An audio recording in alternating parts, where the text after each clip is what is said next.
Space को कैसे रोका जाए? आरटीबीज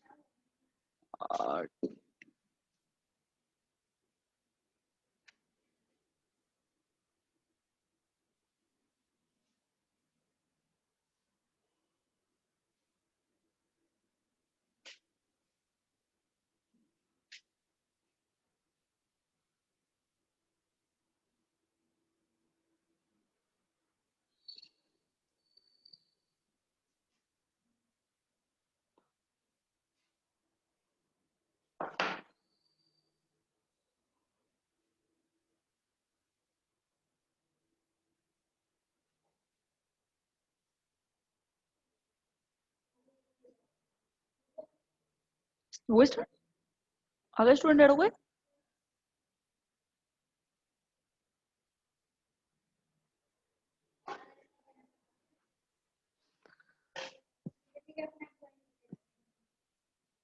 गुड मॉर्निंग स्टूडेंट्स, सुबह के बजे हैं 10 और अब चलेंगे हम आगे की ओर कि हमें अब आगे क्या पढ़ना है और कैसे पढ़ेंगे। सबसे पहले आगे के टॉपिक की ओर चलते समय आप ध्यान रखो कि मेरा आपको क्या मैंने क्या बताया, क्वथनांक उन्नयन को डिफाइन किया था। कल हमने उन्नयन स्थिरांक के बारे में बात की थी। कल के टॉपिक में कोई प्रॉब्लम हो तो मुझे बताएं आप कि मैडम मुझे कल का कुछ समझ में नहीं आया, डाउट है मुझे कुछ।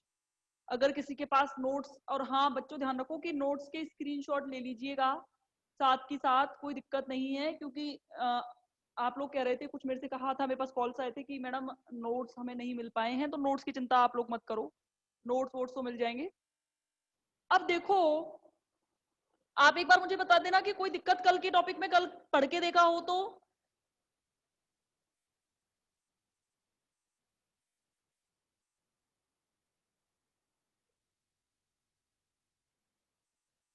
आपने किया होगा ना। Good morning all of you. आवाज आ रही है ना मेरी? आवाज, हेलो, मेरी आवाज नहीं आ रही आप तक?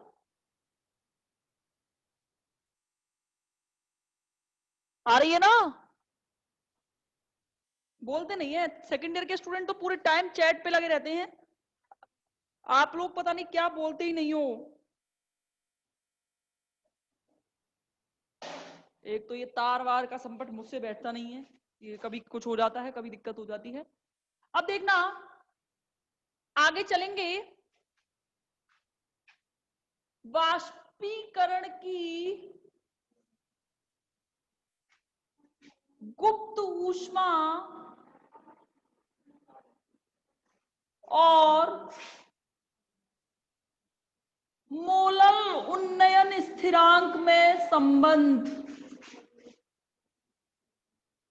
अणुभार तक मैंने बता दिया था कल।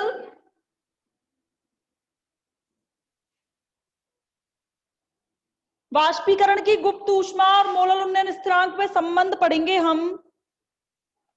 वॉन्टहॉफ ने, ये डायरेक्ट याद रखना पड़ेगा आपको, क्योंकि उसको निकालने का अब अंदर नहीं जा सकती, एंट्री नहीं कर सकती मैं कि अंदर घुसूं और आपको बताऊं।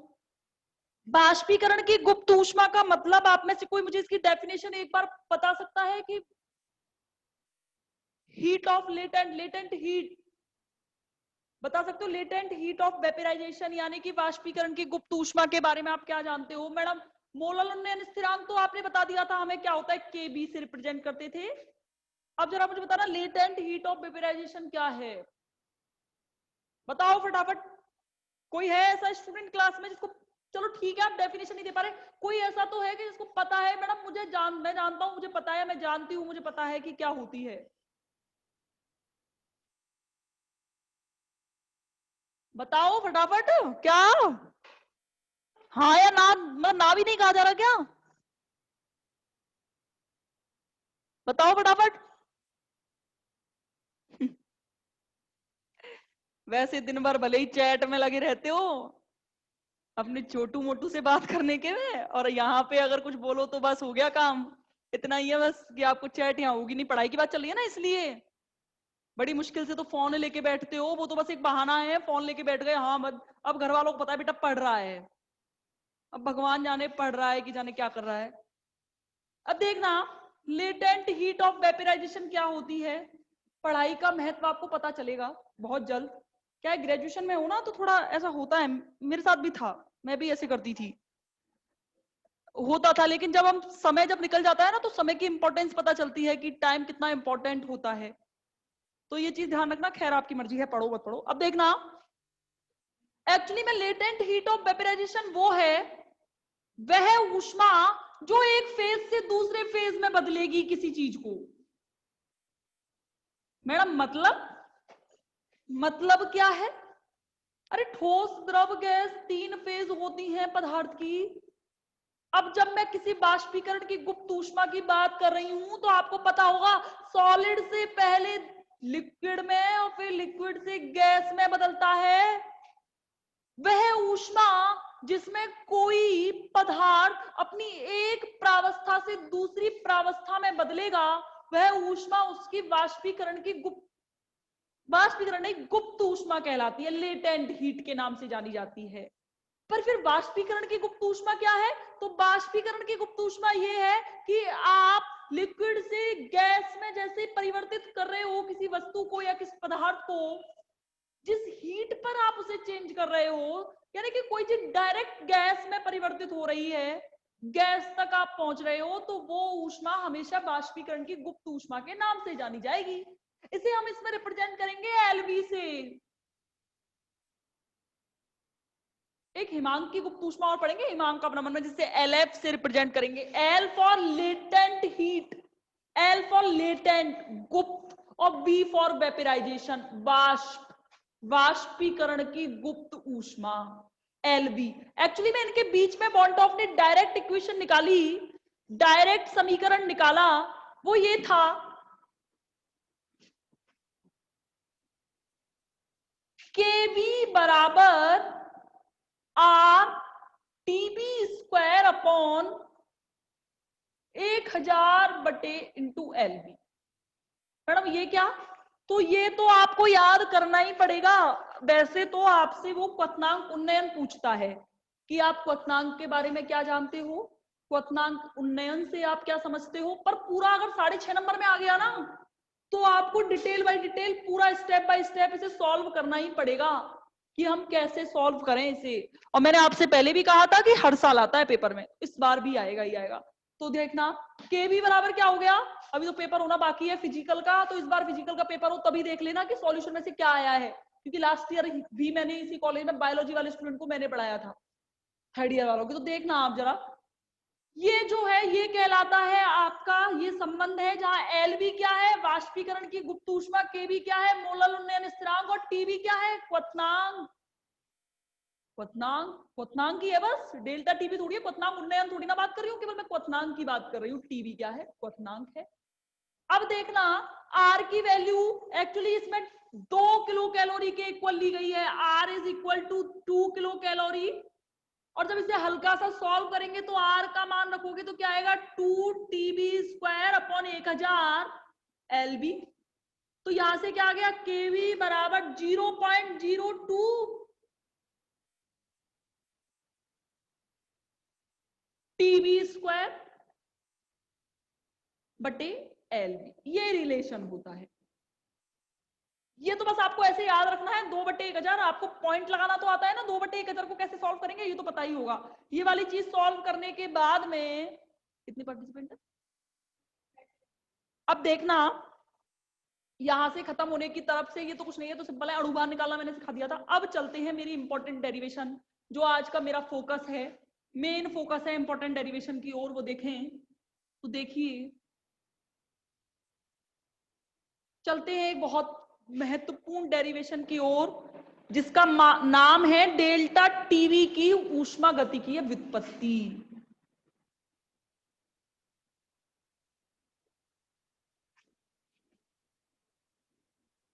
इसे समझने से पहले आप अभी पढ़ रहे हो तो रफ कॉपी तो आपके हाथ में होगी, तो जब आपके सामने आप बोर्ड पे ध्यान देंगे, सिर्फ नोट्स आपको मिल जाएंगे, नोट्स की चिंता मत करना।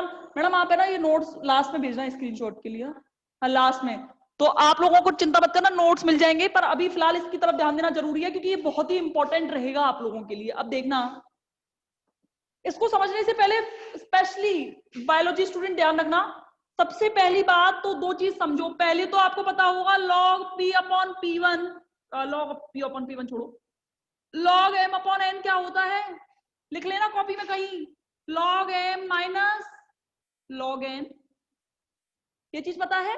अब जरा देखना, अगर मुझे इसे यहां से मैं माइनस कॉमन लूं तो क्या आएगा, माइनस कॉमन लेती हूं, जो माइनस वाली चीज है वो पॉजिटिव बन के आगे आ जाएगी, माइनस जो पॉजिटिव वाली चीज है वो पीछे चली जाएगी।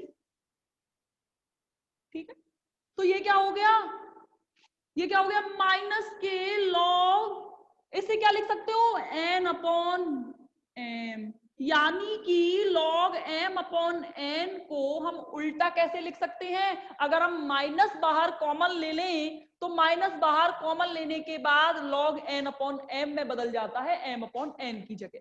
तो ये चीज समझ में आई, ये चीज बहुत जरूरी है समझना। अब आगे देखना, आ गई ना समझ में ये चीज, आई कि नहीं आई बताओ एक बार, हाँ या ना,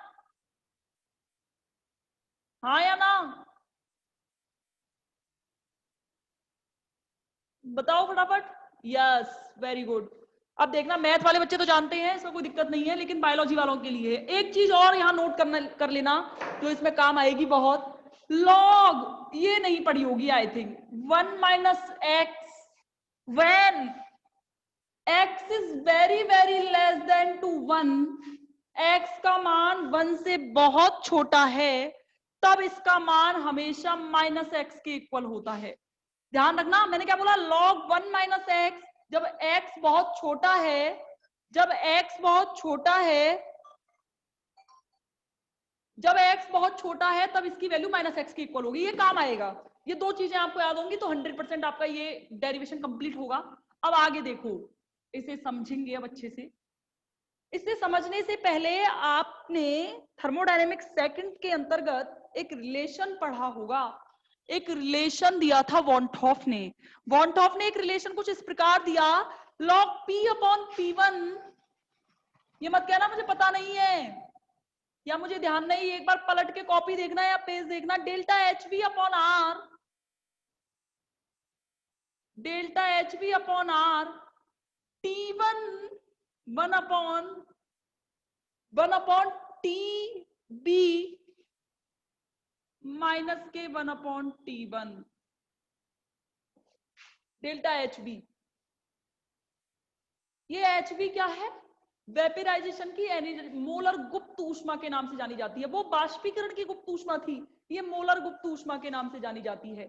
अब देखना, ये इक्वेशन याद होनी चाहिए, delta H B upon R, delta H B upon R 1 upon T B minus के 1 अपॉन T1, इस इक्वेशन से आगे सॉल्व करेंगे अब लगातार। तो देखना, log P अपॉन P1 बराबर delta H B upon R, क्या कर सकती हूं मैं, मैडम एलसीएम ले लो, क्या एलसीएम, T1 TB, ओके, यहां क्या आ गया, T1 माइनस TB, क्या आ गया, T1 minus TB, log P upon P1 बराबर delta H B upon R, T1 minus TB को क्या लिख सकते हो, delta TB upon T1 into TB, equation first. यहां तक आया कि नहीं आया, पहले मुझे ये बताओ, आया कि नहीं आया, सबको आ गया, ओके चलो आगे। कोई डाउट हो तो पूछ लो, कोई दिक्कत नहीं है, सामने लिखा हुआ है, अभी भी बता सकते हो, मिटा दूंगी उसके बाद नहीं बता पाऊंगी। अब देखना, अब इस समीकरण एक को निम्न दो मान्यताओं के आधार पर हम सॉल्व करेंगे, निम्न दो मान्यताओं के आधार पर हल करने पर, फर्स्ट तो ये है, पहली मान्यता स्मॉल a के नाम से करेंगे, माना कि T1 और TB एक दूसरे के बहुत ज्यादा इक्वल हैं, मतलब लगभग बराबर हैं, यानी कि प्रथम सॉल्यूशन का टेम्परेचर और विलायक का बॉइलिंग पॉइंट दोनों ही सेम इक्वल हैं। तो देखना, तो मतलब मैंने क्या माना, T1 is almost equal to TB, तब T1 इंटू TB को क्या लिख सकते हो, T1 इंटू टीवी को टीबी स्क्वायर से लिखा जा सकता है कि नहीं लिखा जा सकता, मुझे ये बताओ पहले, बताओ फटाफट। ठीक है, अब देखना, अब आगे देखना, ये चीज को सॉल्व करने के बाद एक दूसरी मान्यता सॉल्व करेंगे। दूसरी मान्यता को बहुत ध्यान से देखना, देखो, log p upon p1, log p upon p1 बराबर, अब मत कहना मैडम समझ में नहीं आया, माइनस के log p1 upon p, minus के log p1 अपॉन p, बताओ। अभी जस्ट मैंने बताया था log m upon n, minus के log उल्टा कर दो, माइनस बाहर ले लो, पूरा डेरिवेशन बाहर खोल के बताया था मैंने कैसे सॉल्व करेंगे, बराबर। अब देखना मैं क्या कर रही हूं, माइनस, देखते चलना, log फटाफट 1 माइनस p1 अपॉन p। ओहो, ये क्या लिख दिया मैडम, मेरे तो अब गया ऊपर से, अब तक तो फिर भी समझ में आ रहा था, फिर भी, लेकिन अब समझ में नहीं आ रहा आपने क्या किया। ऐसा कोई है कि मैडम आपने ये क्या कर दिया मेरे समझ में नहीं आ रहा, ऐसा कोई है? आ गया सबको, बताना जरा, आ गया? मैं बड़ी खुश हो जाऊंगी कि भाई वास्तव में, बताना। मुझे पता था नहीं आएगा, कोई बात नहीं, ये मेरे को भी समझ में नहीं आता है ये यहाँ क्यों किया है, पर 1 माइनस एक्स के फॉर्म में लाने की वजह से ऐसा किया है। देखो इसे जरा सॉल्व करना, इसे दोबारा, इसे सॉल्व करना, दूसरी मान्यता को जरा, इसको सॉल्व करना, यहां दिखा रही हूं मैं सॉल्व करके, वैसे मैं उसे मिटा दूंगी, आप अगर साइड में लिखना चाहें तो अपनी कॉपी में लिख लेना। देखो, क्या इसे ऐसे नहीं लिख सकते, माइनस के लॉग, फटाफट देखना, इन दोनों में से एलसीएम क्या आएगा, एलसीएम बताओ क्या आएगा, p, क्या आया ऊपर, p माइनस, एलसीएम लो, एलसीएम लेंगे तो क्या आएगा ऊपर, p में p का भाग दोगे 1 और ऊपर 1 का मल्टीप्लाई कराओगे तो क्या ये नहीं आएगा, माइनस का मल्टीप्लाई अंदर करना, p माइनस के p और माइनस माइनस क्या हो गए, प्लस p1 अपॉन के p से p कैंसिल हो गया, क्या बचा, माइनस के log p1 अपॉन p। यही तो लेकर चल रही थी, इसको मैंने इस फॉर्म में लिख दिया तो क्या गलती कर दी। अरे एक बात बताओ, अगर मैं 2 प्लस 3 को 5 कह रही हूं तो क्या 3 प्लस 2 5 नहीं है। जब मैं इसे सॉल्व करूंगी तो यही चीज आ रही है, यही वाली चीज, बस इसको एक डिस्क्राइब फॉर्म में मैंने ऐसे लिख दिया है। अब बताओ अब आया कि नहीं आया, कि दोबारा बताना है,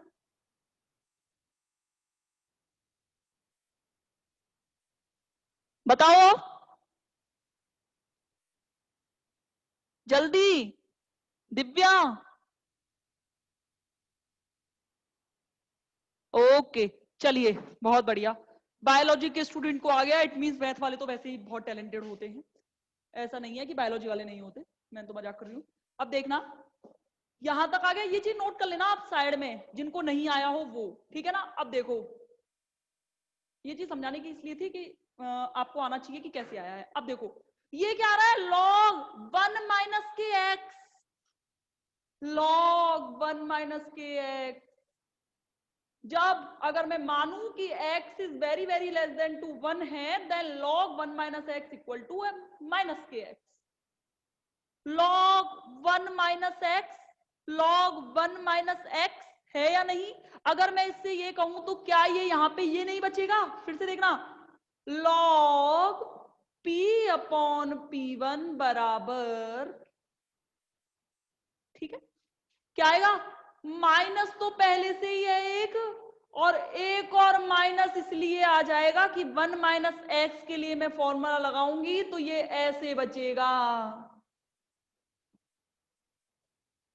ये माइनस इस वजह से आया है, और ये माइनस पहले से ही है। log 1 माइनस एक्स हमेशा माइनस एक्स के बराबर होगा, कब, जब x is very very less than to 1 है। अब x is very very less than to 1 है तो इट मींस ये 1 माइनस एक्स के इक्वल हुआ या नहीं हुआ, अब ये माइनस माइनस क्या हो गए, प्लस तो log p अपॉन p1 बराबर क्या आ गया, p minus p1 upon p।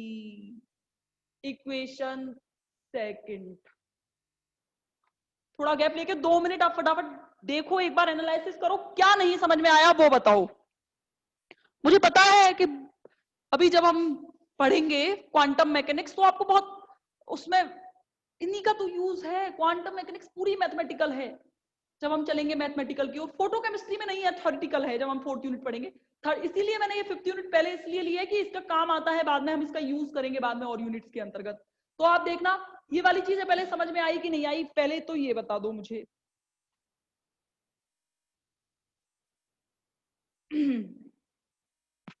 पहले तो ये बता दो कि ये चीज समझ में आई कि नहीं आई।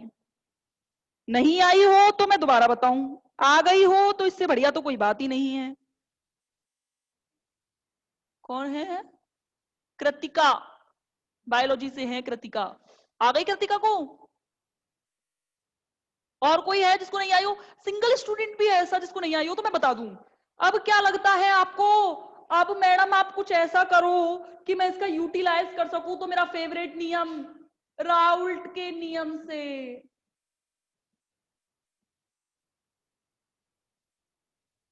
राउल्ट के नियम से, राउल्ट का नियम क्या होता था ध्यान है? P minus P1 upon P बराबर N upon N plus N। अब ये कहोगे मैडम यहाँ तो PS होता था, तो यहाँ पे P1 को मैंने मान लिया। P1 ध्यान है क्या था? P1 ध्यान है क्या था? P1 P1 था एक फर्स्ट सॉल्वेंट। P क्या था? विलायक का वाष्प दाब। और P1 क्या था? विलयन का वाष्प दाब। तो यहाँ विलयन क्या, P minus PS upon P तो होता था। अब यहाँ मैंने P1 लिख दिया है। डायग्राम देख लो एक बार, क्वथनांक उन्नयन वाला जो डायग्राम बनवाया उसमें समझ में आ जाएगा P1 क्या है राउल्ट के नियम से। और अगर तनु विलयनों के लिए बात करें, तनु विलयन के लिए, तनु विलयन के लिए बात करना, तो क्या आएगा? P minus P1 upon P upon N upon N, समीकरण 3। अब बताओ आया कि नहीं आया, फटाफट बताओ। समीकरण 2 व 3 से खत्म, बस ये है क्या इसमें, लास्ट चल रहा है। समीकरण 2 व 3 से ये n अपॉन n के बराबर p minus P1 upon P, n upon n के बराबर p minus P1 upon P log P1 upon P के बराबर। तो क्या ऐसे नहीं लिख सकती? क्या ऐसे नहीं लिखा जा सकता? लिख गया समीकरण 2 और 3 से। यह मान समीकरण 1 में रख दो, log P अपॉन P1 का मान समीकरण 1 में रख दो।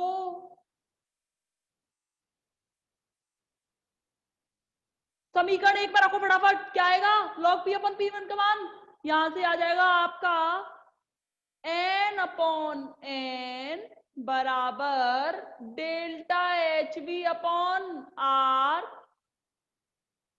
Delta TB। और T1 इंटू TB को क्या लिख सकते हो? TB square.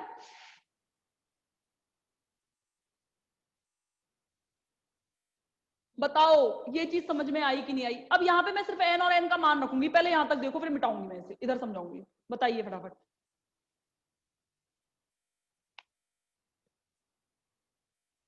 बताओ फटाफट।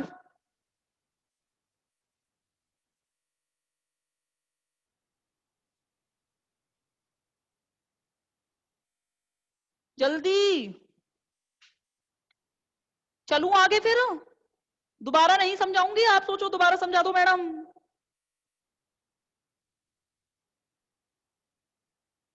ओके चलिए अब आगे देखिए। आ गया तो बहुत ही बढ़िया है, नहीं आया है तो आपकी जिम्मेदारी है, पूछे नहीं रहे हो आप। अब देखना फटाफट देखो क्या आया वहां से, यहां लिख रही हूं एक बार और, मेरे लिए थोड़ा दूर पड़ रहा है। क्या है? n upon n delta HV upon R delta TB upon TB square. यही तो है, कितनी सिंपल सी इक्वेशन आ गई। डेल्टा टीबी की ऊष्मागति की व्युत्पत्ति करनी है तो डेल्टा टीबी का मान कैसे निकालोगे? मैंने क्या बताया, जिसको निकालना है उसे साइड में अकेला छोड़ दो, बाकी जो भाग में है वो गुणा में चला जाएगा और जो गुणा में है वो भाग में चला जाएगा। डेल्टा टीबी के साथ साथ कौन कौन है? एन अपॉन एन तो जैसा है वैसा ही रहेगा, उसे तो परिवर्तित कर ही नहीं सकते।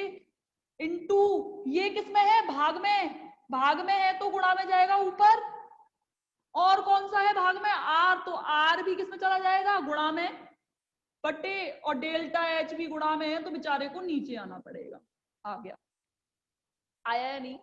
अब देखना डेल्टा, अब पता है एन बराबर क्या होता है, स्मॉल डब्ल्यू upon small m, capital M बराबर क्या होता है, capital W upon capital M.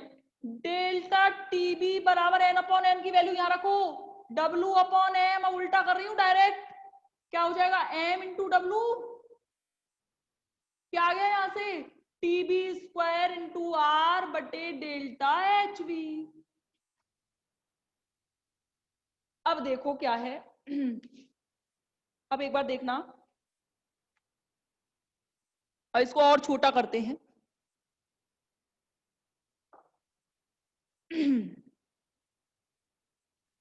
देखना, माना विले के, स्मॉल डब्ल्यू, विले के 1 ग्राम मोल है, विले का 1 ग्राम मोल है, जो किसमें गिरा हुआ है, मैडम आप विलायक की मात्रा कर सकती हो, विलायक की मात्रा में क्या कर सकती हूँ, 1000 ग्राम करनी पड़ेगी, करनी पड़ेगी कि नहीं करनी पड़ेगी। ये W अपॉन एम क्या है, 1 ग्राम मोल ही तो है, मोल की संख्या ही तो है, तो देखना एक बार, डेल्टा टीबी बराबर ये तो हो गया 1, एम क्या है, एम तो जैसा है वैसा की वैसा ही, इसे तो चेंज किया ही नहीं है, W का मान क्या है 1000 ग्राम, इंटू क्या आ गया TB square into R into delta H B. अब देखना delta H B upon M, चूंकि delta H B upon M बराबर एल बी ओ, ये क्या कर दिया, तो इसको जरा पढ़ना, पढ़ के देखो। वाष्पीकरण की गुप्त ऊष्मा मैंने क्या बताई थी कि मैडम किसी भी फेज को दूसरी फेज में परिवर्तित करने के लिए जो मुझे ऊष्मा चाहिए वो मेरी क्या है, क्या है, मेरी गुप्त ऊष्मा है। तो जब मैं कहूं कि प्रति ग्राम विलायक की मात्रा में जैसे जैसे परिवर्तन हो रहा है, यानी कि प्रति ग्राम, ये एम क्या है, एम क्या है, अणुभार है, यानी कि विलायक के अणुभार के सापेक्ष उसकी मोलर गुप्त ऊष्मा में परिवर्तन, मोलर गुप्त ऊष्मा में परिवर्तन वाष्पीकरण की गुप्त ऊष्मा कहलाती है। तो ये क्या हो गया एल बी। लेकिन देखना ये डेल्टा, यहां पे क्या बचा, अब देखना यहां से जरा एम अपॉन डेल्टा एच भी निकालना, एम अपॉन डेल्टा एच भी निकालो, क्या आएगा 1 अपॉन एल बी, आएगा या नहीं आएगा। तो यहां मान रख दो डेल्टा टीबी बराबर आर टीबी स्क्वायर, हो गई 30 मिनट, 1 मिनट इसको कंप्लीट करा दो, करा देना। आर टीबी स्क्वायर बराबर क्या आ गया एल बी, अपॉन में क्या आ गया एल बी, ये डेल्टा टीबी की ऊष्मा गति की व्युत्पत्ति कहलाती है। अब क्लास रिकनेक्ट होके दोबारा आप कनेक्ट कीजिए अपने आप को।